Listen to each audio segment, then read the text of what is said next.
เนี่ยมันยังมีหางเนี่ยเขาจึงบ่ได้ไปใส่ตุ้มเอาไปใส่อย่าง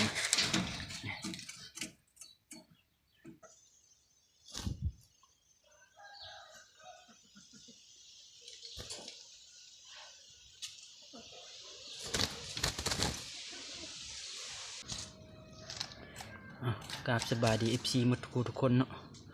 มื้อนี้มาให้เบิ่งทุกคนนกตัวนี้บ่ได้เอาไปปล่อยนะของใหญ่เนาะมาให้เบิ่งนกเหลือแมวมาขโมยกินนะตัวนี้เขาบ่ได้ไปปะอยู่ของบ่ได้ไปขังอยู่ของใหญ่เนาะเลยรอดตัวนี้เขาขังสิกงตัวนี้แปลว่ามันถ่ายคนเสร็จเรียบร้อยนะตัวเขาไปขังอยู่กงนั่นแหละยังบ่ทันถ่ายขนเนาะปะว่าให้มันถ่ายขนนะไปเอามาแมวกินซ้ำเนาะตัวนี้ก็เป็นนกตัวหนึ่งเนาะหอนยาวหอนงามเนาะจุกมันนะยาวจุกงามเกตเบิ่งทุกคนจุกใหญ่จุกงามดีตัวนี้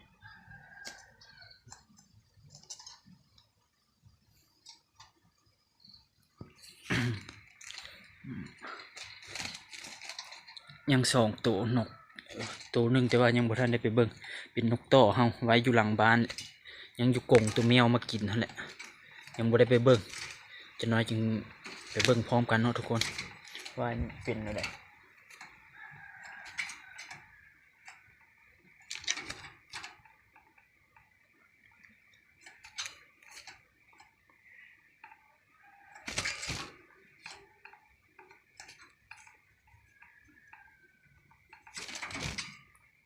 ช่วงนี้ก็เขาฤดูหนาวแหละนกก็ถ่ายคนยังบ่แล้วบ่ได้ไปต่อบ่ได้เกาะแถวหลังเฮือนนี่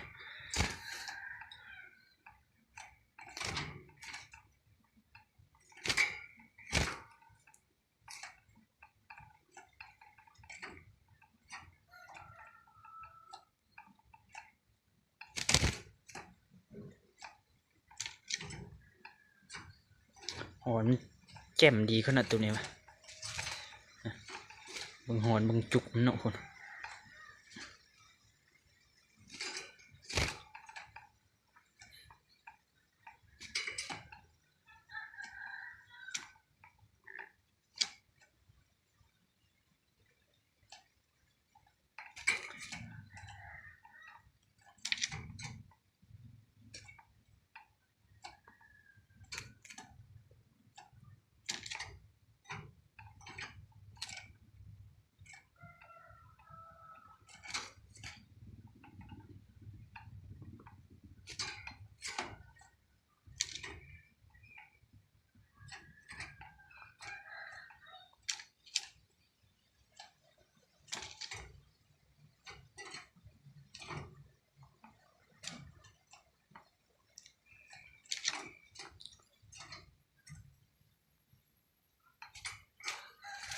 สังเกตมึงจุกมันทุกคนจุกความมันยาวตัวนี้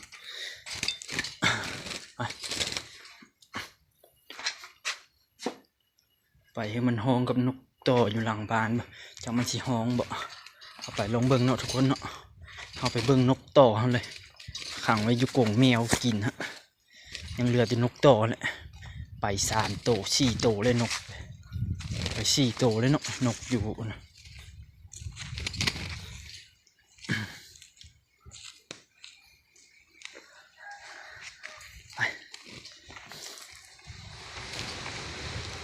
ไปเบิ่งเฮาเอ็ดบอดกันแมวนะเฮาเอากระเป๋าเนาะเป็นเป๋าเขาเนาะไปอัดไปเบิ่งมันนกมันยังหรือเป็นแนวไหนแหละ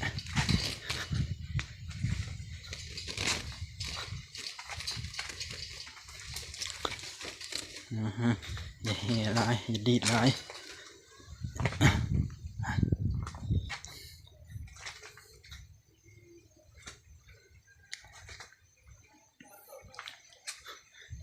ขอมันทุกคน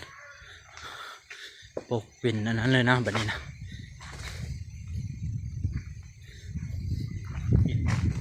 เห็ดบ่ให้มีช่องตัวแมวจกเลยเนาะเห็ดสุดนี่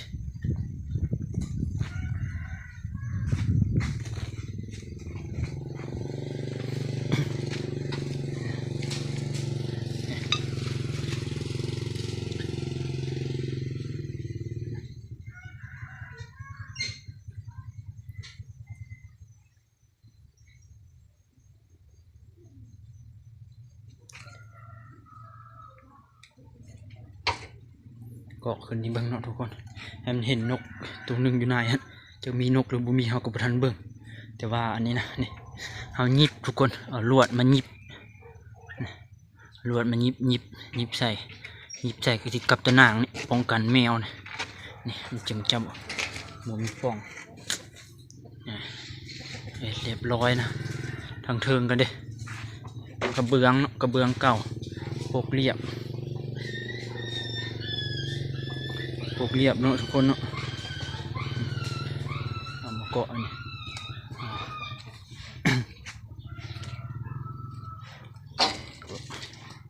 เปิดเบิ่งนกตัวนี้ก็จักบ่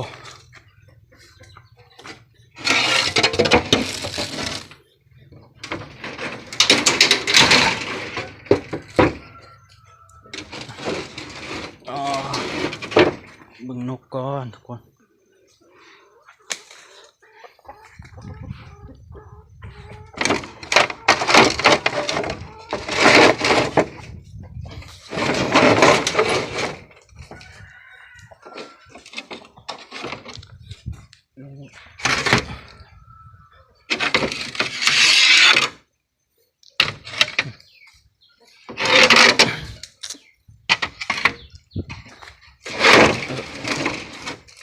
จะบ่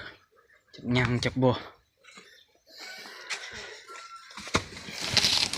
โอ้ยยังอยู่ทุกคน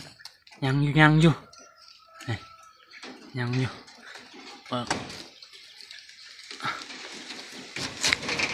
โทรศัพท์เข้าไปถ่ายยังอยู่ทุกคนนี่ยังอยู่โอ้นี่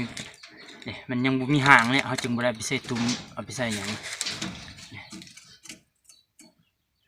เขาว่าปะให้หางมันป่งก่อนนอกจากแมวและตัวนี้ก็นกต่อเขาเนี่ยดิฉันเจอแมวไปตอนนั้นสิ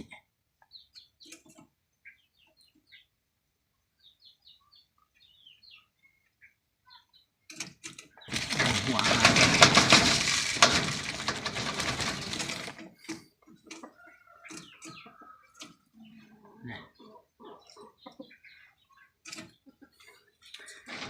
น้ำมันก็มีแมงสาบตกมาใส่จะเปลี่ยนถอกน้ำมันทิ่มจะหน่อยขนนกวังแต่แมวคุบมันก็ยังมีอยู่เนาะทุกคน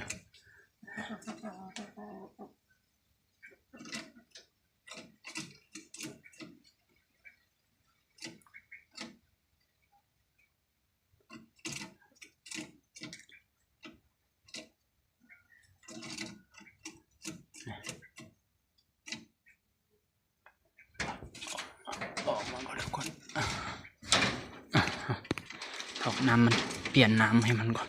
น้ำมีแมงสาบน้ำเปื้อน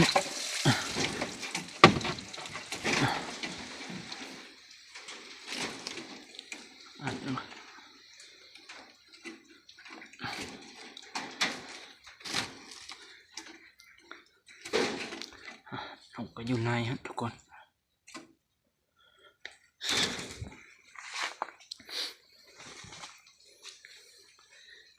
มืดเนาะโมกเป็นนี่ฝนชิตกนะอากาศนะ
โชไก่นี่ก็มาวนอยู่ไป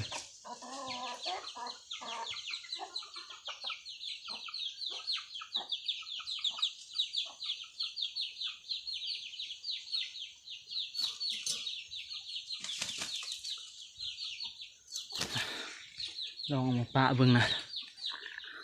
มันสิห้องใส่เดี่ยวบ่เห็นอยู่ได้มันเห็นอยู่ได้เห็นตัวนะตัวอยู่ในคอกนะเอ้าทุกคนฝาก FG ทุกคน FG ใหม่ FG เก่าเนาะที่เขามาเบิ่งเนาะฝั่งลาวฝั่งไทยแล้วก็ต่างประเทศเนาะเขามาเบิ่งกับกดไลค์กดแชร์ในเด้อทุกคนฝาก FC ทุกคนแหละเนาะเป็นกำลังใจให้แน่เนาะคลิปนี้เขาก็สิจบลงเพียงเท่านี้ทุกคนมาอัปเดตนกให้เบิ่งแล้วก็เฮากับปกและบอลบอลนกก่อนนะบอลนกถึกแมวจกนะเฮาก็ทางเทิงเฮาก็เอากระเบื้องใส่จบดีแล้วเนาะนี่ไปเจอกันคลิปหน้าเด้อทุกคนเดี๋ยวน้ำมาใส่นกกระทอออกเมื่อกี้นี่จะน้อยลืม